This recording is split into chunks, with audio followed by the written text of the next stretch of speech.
The S&P 500 up nearly 7% this year, but the EAFE group, which tracks developed markets outside of North America, is up even more, about 11%. Welcome, everybody. I'm Brian Sullivan. Rich Ross and Max Wolff with Evercore ISI and 55 Capital, respectively, are your guests. As we've talked about a few times, Max, the world seems to be in a global reflation. Many markets, even in Europe, have done better than the U.S. Why, and do you think it will continue?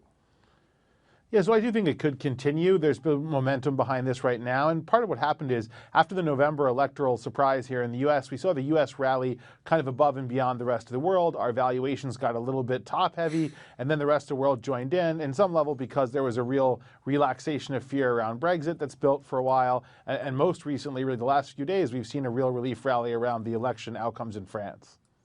But you said it could continue. Do you think it will continue, Max?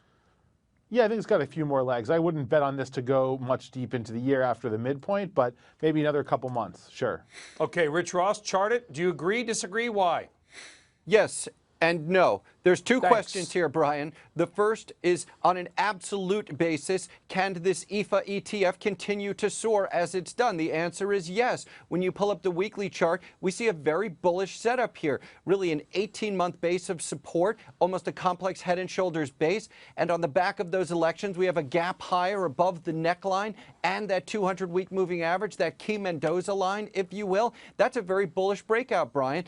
But we're still into resistance at this multi-year downtrend, which leads us to the next question, which is a relative basis. Can this outperformance that we've seen this year continue? And when you look at that relative chart of the EFA divided by the S&P, which gives us that relative difference, you can see this has really been a 10-year run of underperformance, if you will, Brian, and there's nothing on the chart which tells us definitively that that 10-year run of underperformance has turned in a structural basis. So to sum it all up, yes, they can go higher in terms of EFA, but on a relative basis, I'm not sure. Like Max, I'm ready to make the leap to say it's all about the rest of the world over the U.S. going forward.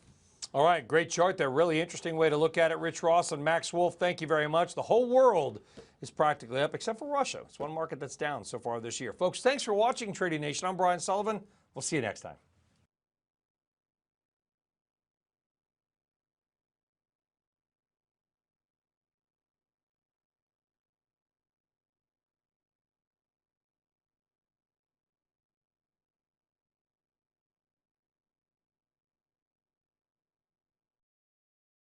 Hey there, thanks for checking out CNBC on YouTube. Be sure to subscribe to stay up to date on all of the day's biggest stories. You can also click on any of the videos around me to watch the latest from CNBC.